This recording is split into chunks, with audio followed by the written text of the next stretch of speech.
আজকে জামাত ইসলামী বাংলাদেশ আমাদের সাথে ব্যতিক্রম সুন্দর অনুষ্ঠানের আয়োজন করেছে।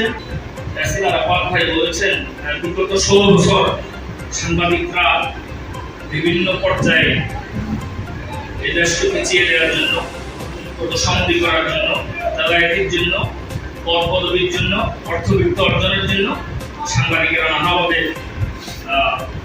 কাজ করেছেন। তেমনিভাবে মুদ্রার এপিঠ আছে। সারা দেশে অসংখ্য সাংবাদিক নির্যাতন, নিষ্পেষিত, নিপীড়নের শিকার হয়েছে, প্রশংসনের শিকার হয়েছে। আমাদেরও অনেক সীমাবদ্ধতা ছিল। আমাদের দায় অস্বীকার করার কোনো সুযোগ আমাদের নেই। সেটার বড় কারণ আমাদের হাতে মিডিয়া নেই।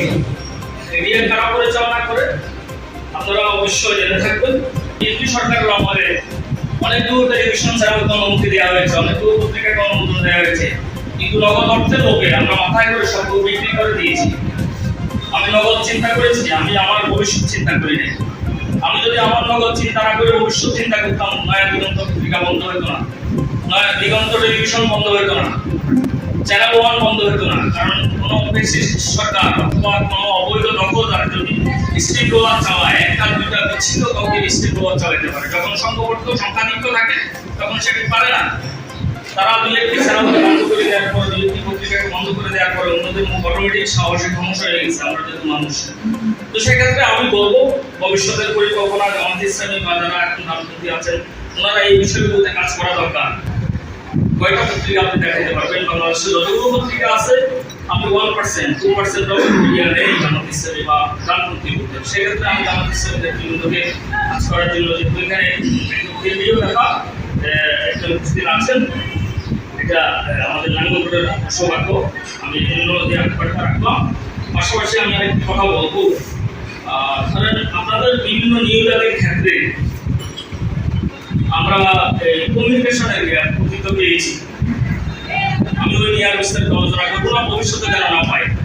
আপনারা দয়া করে মেহরবানি করে আপনারা প্রোগ্রামে আমাদেরকে দাওয়াত দিতে না পারেন, সময় সংক্ষিপ্ততা থাকতে পারে, সহজতা থাকতে পারে, কমিউনিকেশন গ্যাপ না হয়, আপনার যোগাযোগ, আপনার প্রচারণার ক্ষেত্রে যেন পিছিয়ে না থাকে।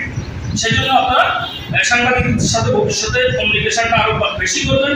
আমাদের হোয়াটসঅ্যাপ গ্রুপ, মেসেঞ্জার গ্রুপ প্রয়োজনে খুলে দিবেন, আমরা ওখানে আপনারা আপনাদের নিউজগুলো দিয়ে দিবেন। আমরা যদি যাইতে নাও পারি, আমরা আমাদের সাধ্যানুযায়ী, ধরেন ঢাকার পত্রিকা ছাপতো না, কুমিল্লার পত্রিকা ছাপতো না, আমার অনলাইন আছে, আমার একটা কি বলছো ফেসবুক পেজ আছে, আমি সেখানে দেখার চেষ্টা করি। জামাত ইসলামী যদি তার এই আদর্শ, এই লক্ষ্য এবং এইভাবে কর্মপদ্ধতি অবলম্বন করে তারা চলতে পারে, জামাত ইসলামীর ভবিষ্যতে ভালো কিছু হওয়ার আশা রাখা যায়। আমাদের নেতৃবৃন্দ যেসব কথা বলেছেন, আপনাদের পক্ষ থেকে আপনারা বিষয়গুলো সুন্দরভাবে খেয়াল করবেন। সাংবাদিকদের কোনো দমন থাকবে না, আমি কিছু কথা বলি, শিক্ষকদের কোনো দমন থাকবে না, সাংবাদিকদের দমন থাকবে না, সাপোর্ট থাকতে পারে, সেটা ভিন্ন কথা। কিন্তু সে যদি বন্ধ হয়ে যায়, সে কাজ করতে পারবে না, পেশাগত দায়িত্ব পালন করতে পারবে না। এসপিটিভি, দেশ ও মানুষের কল্যাণে।